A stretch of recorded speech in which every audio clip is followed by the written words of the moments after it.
and to express my confidence that your wealth of experience offers us significant assurance of your good leadership. Your motto, solutions through solidarity, sustainability, and science, succinctly captures with particular resonance the urgent imperatives of our time. I assure you of Kenya's firm support and cooperation during your tenure. I further take this opportunity to commend your predecessor, His Excellency Abdullah Shahid, for his bold steps in steering the United Nations community and for ensuring its business continuity under the unprecedented circumstances occasioned by multiple global threats such as the COVID-19 pandemic. Excellencies, human well-being is under grave threat. The health of the planet requires urgent attention. The immense pressure exerted by conventional threats such as climate change, the global food crisis, terrorism, cybercrime, and armed conflict has been compounded by unprecedented, devastating disruptions due to COVID-19. I express my approval of the theme for this session, a watershed moment, transformative solutions to interlocking challenges. Because it boldly signals the window of opportunity we now have to escalate our engagement from firm consensus to decisive action. In many respects, the COVID-19 pandemic stripped us of many illusions and exposed stark justice and solidarity deficits in the face of existential crisis. It brought into sharp focus the global economy's two-lane highway, repressively patrolled by a rising tide of exclusionist nationalism, a specter that undermines prospects of collective action and significantly impairs the resolve of the international community to guarantee fundamental rights, including safety and dignity of the world's vulnerable majority. It is also for this reason that many nations, especially from the global south, now advocate for the democratization of the global governance and a reimagined multilateralism that is inclusive and works for the good of all. Kenya stands ready to work with other nations to achieve the Pan-Africanization of multilateralism and a more just and inclusive system of global governance. It is important to reflect on these matters as we do our best to get our people, enterprises, and industries back on their feet so that the engine of development can power our societies towards prosperity that actually leaves no one behind. Building back better is the universal rallying call to incorporate lessons learned into doing more in a better way to recover from the shock. I suggest that we have a golden opportunity to faithfully adhere to this motto by augmenting it inward and indeed with an additional B, building back better from the bottom. Building back better from the bottom upwards is essentially about including the marginalized to working majority in the economic mainstream. The bottom millions relentlessly wage their daily battle for survival in a crowded arena characterized by scarcity of opportunity and generally precarious existence. The ingenuity, optimism, resilience, and energy in this ever-bustling bottom is sometimes called hustling. Invisibly to policymakers and beyond the reach of many public services, these hustlers take nothing for granted, surviving overwhelming odds and frequently succeeding greatly. In the words of Abraham Lincoln, things may come to those who wait, but only things left behind by those who hustle. It is time to bolster the resilience of our nations, to mainstream these millions through deliberate strategies and efforts for economic inclusion by building back better from the bottom up. The interlocking challenges of conflicts, triple planetary crisis, and the global food crisis have impeded our momentum and obstructed our focus on achieving fundamental transformations towards sustainable development.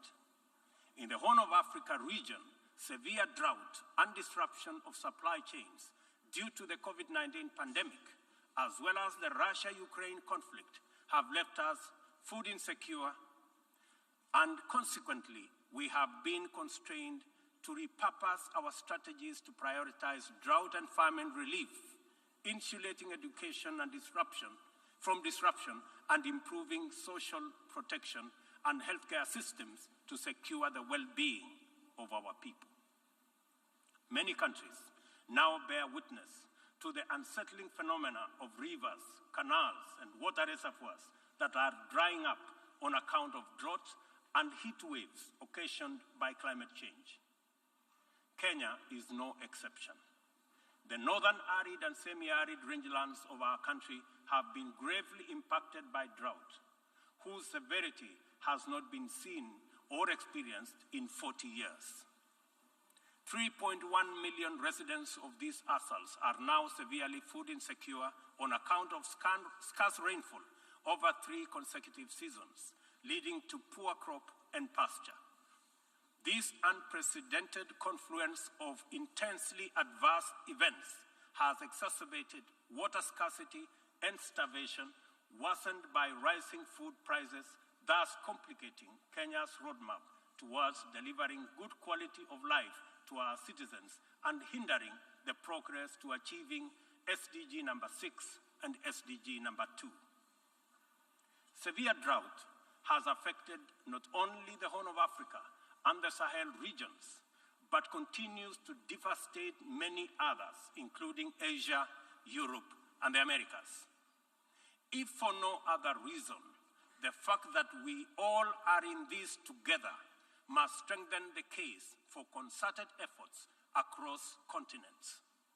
With this in mind, I call on member states and all relevant stakeholders to demonstrate strong political will and showcase effective cooperation by supporting the most affected countries financially, as well as through sharing land restoration and climate change adaptation technologies. It is through collaboration to expand inclusion that we can attain a new paradigm in multilateralism. The latest report of the Intergovernmental Panel on Climate Change reminds us that we cannot afford to waste another moment debating the merits of doing something vis-à-vis doing nothing. It will soon be too late to reverse the course of events, and then even the best possible interventions will not suffice. As leaders, every day is an opportunity to expedite our efforts to confront the triple planetary crisis. It will be recalled that during the Stockholm Plus 50 meeting, which Kenya had the honor of co-hosting with Sweden, there was consensus from states on the need to act urgently in addressing environmental impacts. Given this agreement, it is deeply concerning that little progress has been made in respect of the needful actions. It is time to collectively contemplate urgent measures needed to implement high-priority actions required to contain ongoing disruptions as we deliberate on long-term implementation approaches to be undertaken. I fully agree with the Secretary General's memorable statement that, and I quote, "We have a rendezvous with a climate disaster," end of quote. I add that we must not be taken by surprise. If indeed forewarned is forearmed, this is our opportunity to mobilize with tremendous urgency and take action at once. Excellencies, the agricultural sector has an important part to play in reducing the severity of climate change. A number of practices have a bearing, positive or negative, on various dimensions of the environment. Investing in modern agricultural technology is therefore one important avenue towards tackling prevailing environmental changes. Kenya is responding through substantial investment in climate-resilient agriculture. At the core of our 10-year strategy for agricultural sector growth and transformation are 9 flagships. They include the registration of farmers to direct incentives, improving farmer practice through customized extension services, monitoring of emergency food reserve stocks using digital food balance sheet, and the use of early warning systems to monitor food supplies and market prices. Agriculture remains the bedrock of the development of many nations and will thus continue to hold the key to the creation of equitable and sustainable growth for our people. No country, large or small, has ever attained significant growth without modernizing its agricultural sector. And as we rededicate ourselves to these targets, we must, in the immediate term, find answers to the severe deficit in the availability, flow, and accessibility of fertilizer to our farmers worldwide. I couldn't agree more with Secretary General Guterres on his warning right here yesterday that, and I quote, "Without action now, the global fertilizer shortage will quickly move into a global food shortage," end of quote. We are encouraged to note that education, health, agriculture, and numerous other public services have become increasingly reliant on digital access. The world needs greater investment in the development of ICT infrastructure, accompanied with policies that support innovation and increased acquisition and deployment of technology. In so doing, we should be driven by the conviction that these measures offer a viable shortcut to poverty reduction and the promotion of inclusive development. I call for stronger global partnerships to enhance ICT infrastructure in developing countries and bridge the yawning digital divide between the global south and the rest of the world. Excellencies, this 77th session of the Assembly follows the commemoration of the 50th anniversary of the United Nations Environmental Programme, UNEP, at 50, as well as Stockholm plus 50, and the 4th United Nations Ocean Conference in Lisbon. Outcomes of these conferences demanded real commitment to address global environmental concerns as a matter of urgency and for a just transition to sustainable economies that work for all people. The March 2022 landmark resolution of the 5th United Nations Environmental Assembly in Nairobi to end plastic pollution is a decisive signal to the world that the world is prepared and motivated to act on this menace. Kenya is committed to work closely with other nations to pursue legally binding instruments aimed at bringing an end to plastic pollution.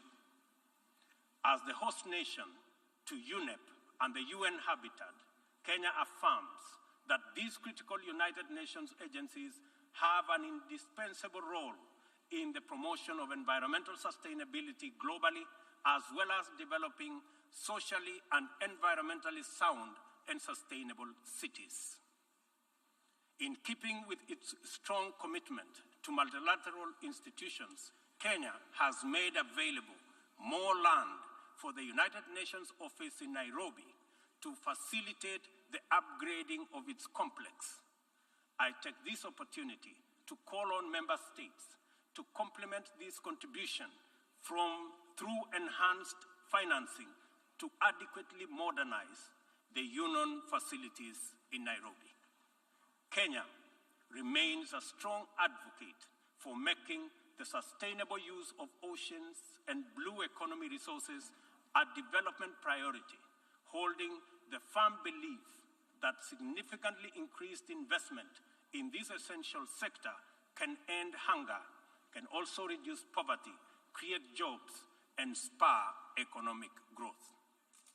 I urge the Secretary General to continue calling attention to the urgent need to develop this vital sector.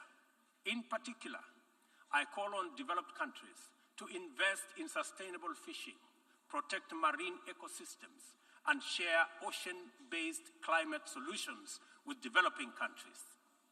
For our part, I am pleased to report that building on the historic 2018 Sustainable Blue Economy Conference in Nairobi, Kenya is reviewing its national blue economy strategy to strengthen community structures in participatory management of freshwater, coastal and marine resources and ecosystems. The strategy is expected to contribute to our economic development through food and nutrition security, coastal and rural development, and income increases along the aquaculture value chain. It also enhances maritime transport and tourism. We invite development partnerships to invest in Africa towards building capacity to sustainably utilize marine resources. We must rally together to make the best use of Africa's vast blue resources in developing our economies while meeting our climate targets.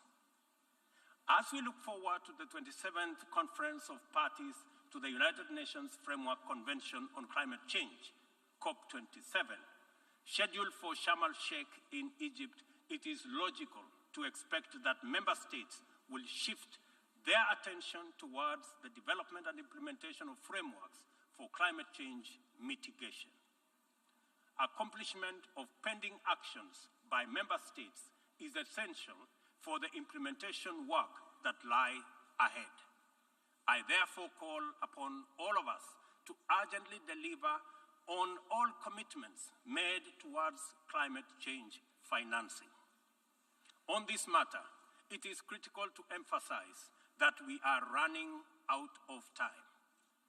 Over the past decade, Kenya has sustained its aggressive pursuit for rapid socio-economic transformation through three principal roadmaps.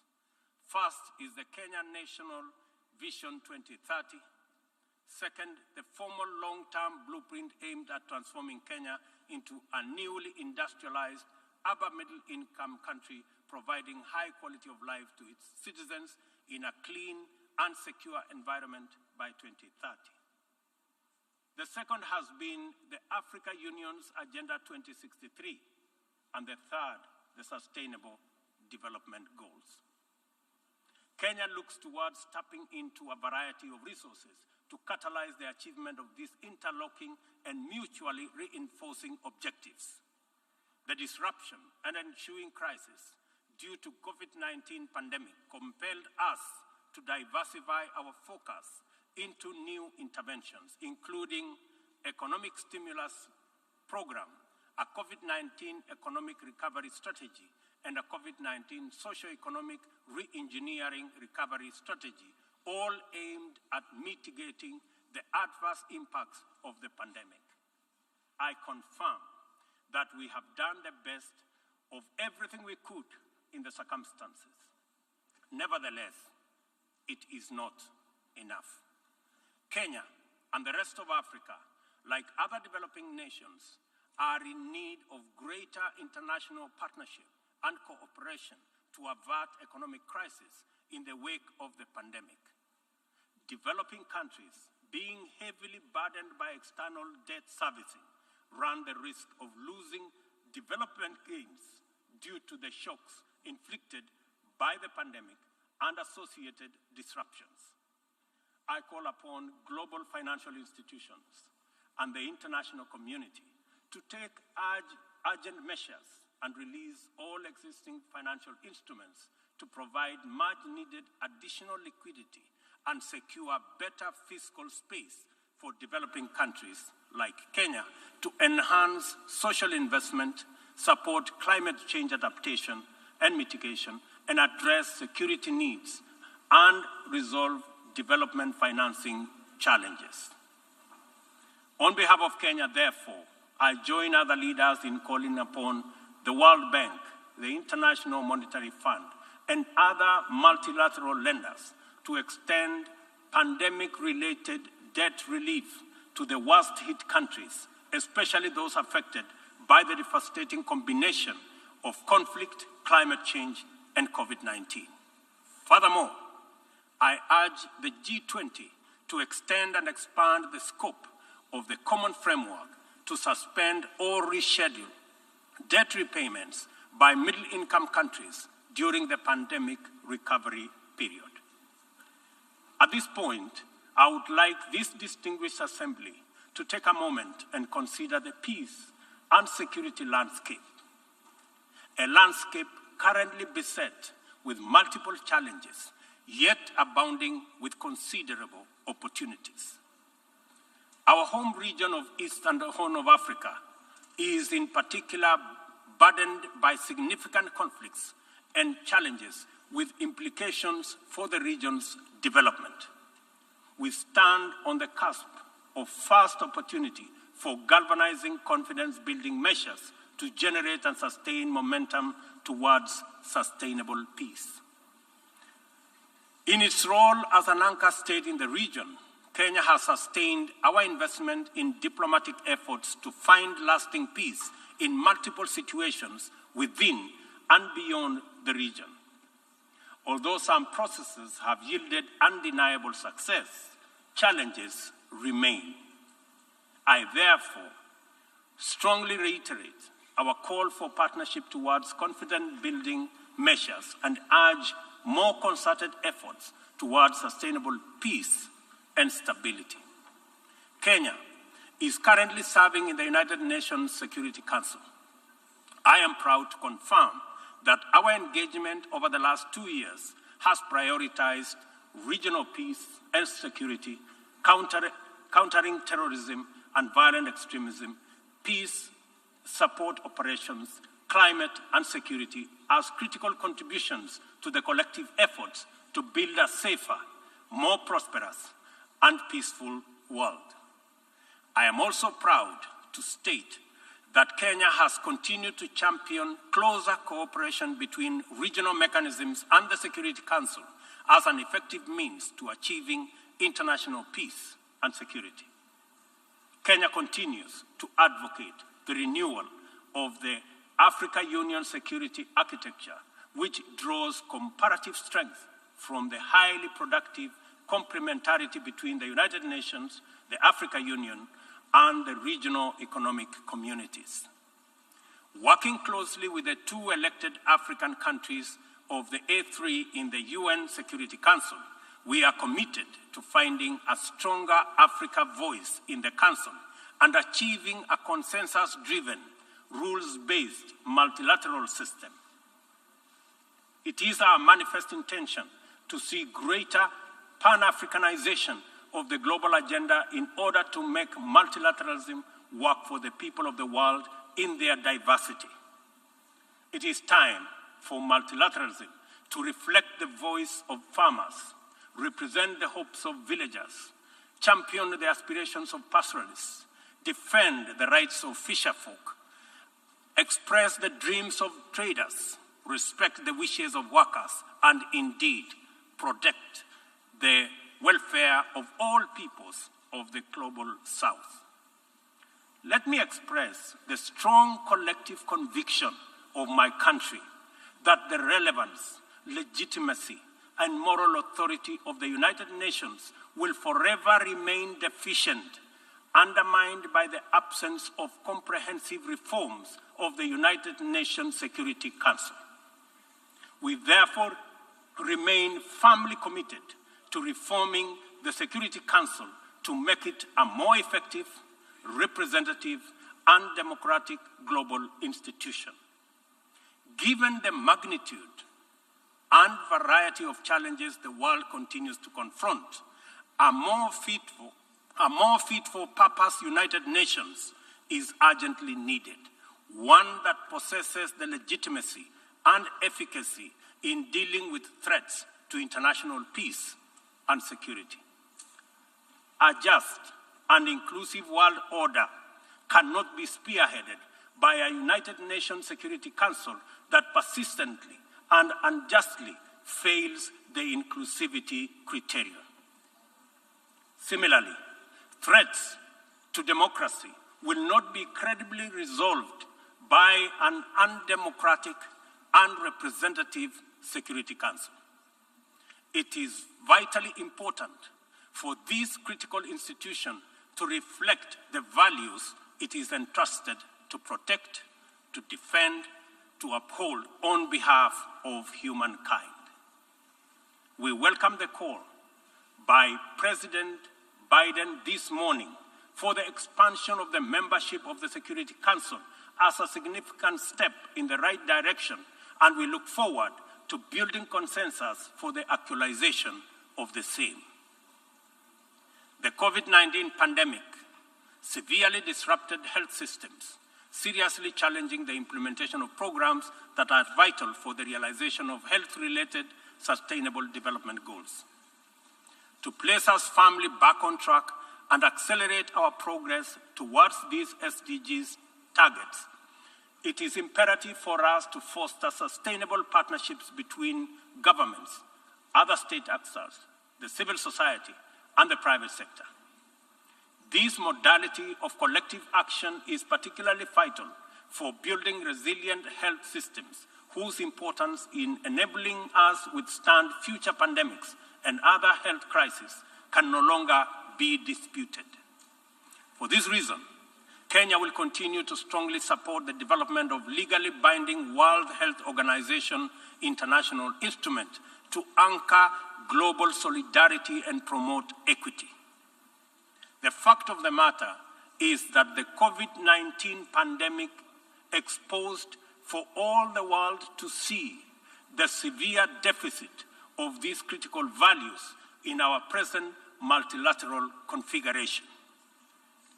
Global supply chains remained impervious to demands in the global south generally, and Africa in particular.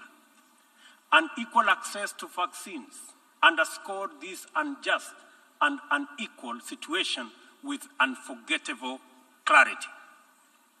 Whenever human life, security, and welfare is in jeopardy, it is immoral to administer interventions through frameworks that are anchored on fundamental inequality. We are all witnesses to admirable demonstrations of effective solidarity in response to crises in various parts of the world. Our knowledge of the possibility of spontaneous yet resolute global solidarity reinforces the African exception as particularly repugnant. From genocides and civil conflict to famine and pandemics, the African continent is consistently left behind to bear the brunt of weak solidarity and disastrous failure of multilateralism. History indicates the last time Africa was the focal point of strong and effective multilateralism and multilateral consensus was during the Berlin Conference of 1884-1885, and the character of the ensuing interventions casts a long shadow to date. Not to put too fine a point to it, the failure of multilateralism during crises which relegate the people of Africa outside the cycle of moral consideration and normalizes humanitarian neglect and other casual injustices are failures of humanity. Nothing about Africa, and I say nothing about Africa or its people makes it acceptable for this type of failure to persist in this era. And we have an urgent moral duty to do better, and to right this wrong. For decades, Africa has borne the brunt of three epidemics: the HIV, tuberculosis, and malaria. I applaud innovative partnerships like the Global Fund for their progress in addressing the three menaces, and also welcome the ambitious targets set for the 7th replenishment cycle. Kenya is committed to supporting the Global Fund and implementing the agreed targets in order to actualize our pledge at the replenishment conference. Kenya calls upon all countries implementing the Global Fund programs, especially fellow African states, to remain at all countries implementing the Global Fund programs, especially fellow African states, to remain all countries implementing is enhanced, bringing us closer to the final elimination of these dangerous diseases. In conclusion, Kenya joins the Secretary General in calling for the strengthening of multilateralism as the only sustainable path to a peaceful, stable, and prosperous world for all. This is the imperative of our time and the call of this moment. It is time to work on the trust deficit with stronger conviction that none of us is really safe until all of us are safe. The theme of the 77th session, and I quote, "A watershed moment, transformative solutions to interlocking." The theme of the 77th session demands that we recognize the crises we must confront are interlinked in a complicated way. They can only be effectively addressed through more imaginative strategies and innovative formula. A population of 8 billion people in a densely networked world increasingly looks up to the population of 8 billion people anchor for their individual aspirations directly and indirectly through robust national frameworks. Increasingly, therefore, the United Nations system is expected to be responsive to these needs, and for the proceedings in this forum, in a forum like this, to speak to ordinary people in far-flung reaches of our incredibly diverse globe.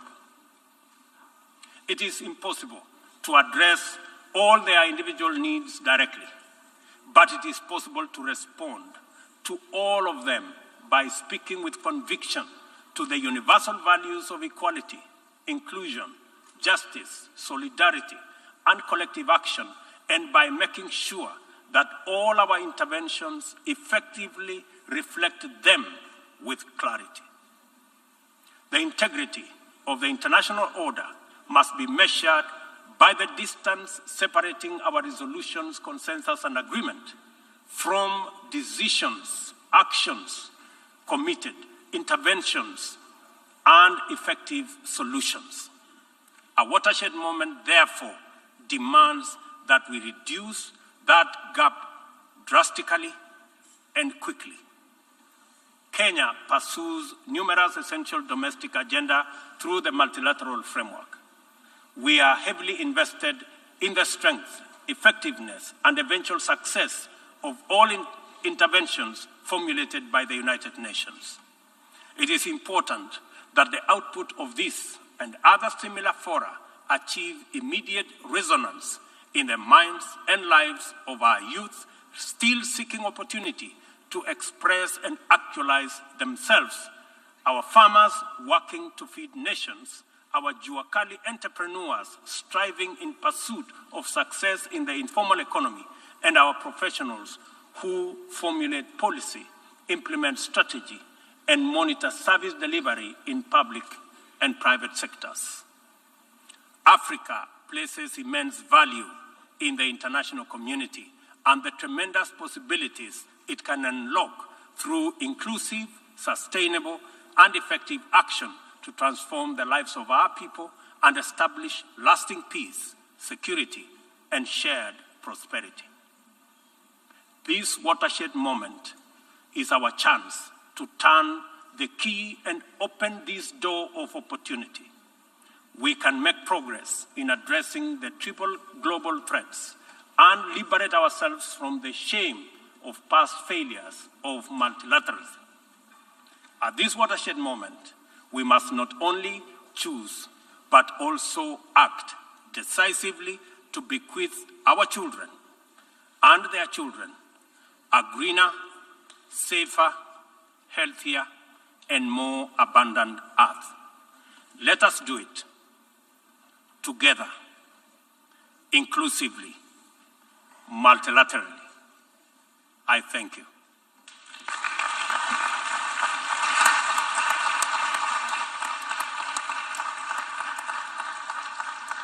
Au nom de l'Assemblée générale, je tiens à remercier le président de la République du Kenya et commandant en chef des forces de défense de la République du Commander-in-Chief of the Defense Forces of the Republic of Kenya for his statement, and I request protocol to escort His Excellency.